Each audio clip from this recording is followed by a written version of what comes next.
Good morning, everybody. This is your favorite aspiring revolutionary here, a wandering author, reminding you that we are all the authors of our own lives. As always, my message remains the same. Spend less, live more, earn your freedom with frugality. Today, it is Monday, July 25th, and we are still at the Neshoba County Fair, which will be running through until Friday. This morning, there was a cattle show at 8 a.m. and until 11:30, a clothesline art contest at Founders Square to showcase the artwork of all the beautiful little children that are here.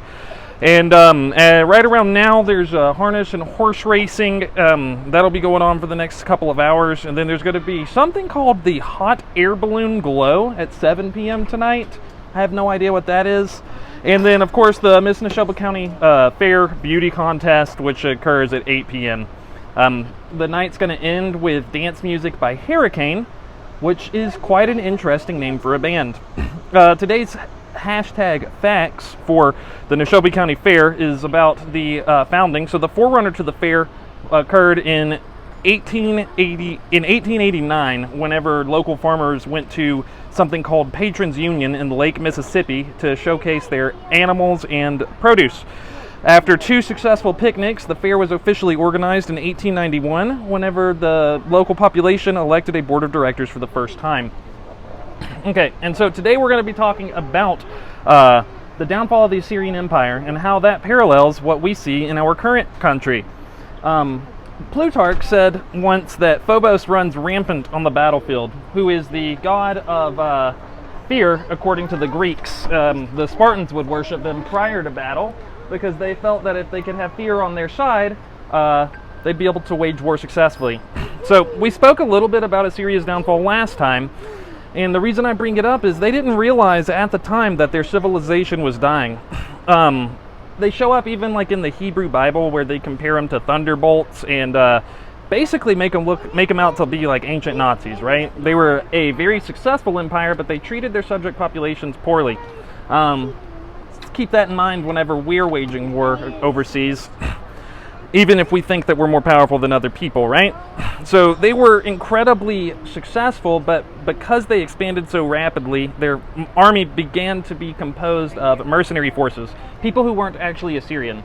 And this made it where they were not loyal to the state.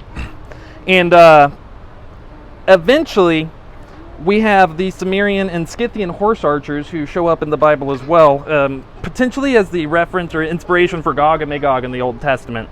Now, the reason why that is important is if there's anything history has shown us, it's from the Huns to the Mongols, it's that horse archers are the true enemy. So watch out. If you see a guy riding on a horse with a bow in his hand, be careful. He's probably going to topple your empire. It appears that whenever Assyria became so dominant, because they treated their peoples badly, they kind of united everybody against them, right? And although they were very dominant for a long time, they conquered the city of Babylon and completely decimated it. The historian Gwen Dyer says that they exterminated the city of Babylon as thoroughly as you would have seen with a nuke, which, imagine doing that by hand. They didn't have nukes back then. That's a lot of work. So they were pretty brutal whenever they conquered places. Now, after conquering Babylon, this is when things get juicy. Sennacherib's son, which is the king of Assyria, kills him. So power is always tempting, even whenever you are the child of the king. Then they go to war against Egypt. Classic trap of military empires, overextension. Don't go to war against places that you don't need to be going to war against. Now, at the same time, they had destroyed the Elamites, and a new enemy arose, the Medes, under Cyaxares. They started to attack Assyria, and then the Scythians allied with them. At the end of the day, what ends up occurring is the Assyrian king dies in his city, surrounded by beautiful jewels. And we even have evidence that they lit a fire that was powerful enough to melt all that stuff, right? Now, why does all this matter? Within 200 years, the Greek explorer Xenophon shows up, and he is unaware that the Assyrians were even a thing, right? And that's because they were destroyed so thoroughly, even though within a couple generations prior, they were the dominant power in the entire region. Again, we're comparing this to today. The dominant power in the entire region was destroyed so thoroughly by previously minor enemies that within a generation or two, they were completely forgotten. They assumed a similar situation was impossible for them at the time, but so did the Assyrians. We assumed the same thing for us. So that's really all I got for you guys today. I stayed up till about 2 a.m. playing cards with this group of hoodlums, delinquents, and future criminals. No, I'm just joking. They're very good people. They're very good people. We played the game called Unstable Unicorns, which is like a Digimon, but much better because it's all unicorn based. Cash was going crazy about his narwhal too. So. And I ended up with it. And he won the game with the narwhal actually. I lost it at the beginning, got it back at the end.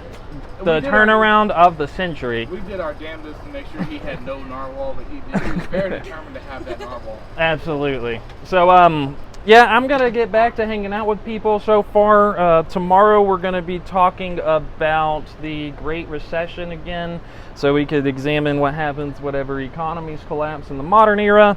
As always, this is your favorite aspiring revolutionary here, a wandering author, reminding you that we are all the authors of our own lives. My message remains the same: spend less, live more, earn your freedom with frugality. What are you guys doing in order to inspire, uplift, and empower your community today? Because this world isn't changing unless we all do our part, and you can count on me to do mine daily. Until next time, I love y'all.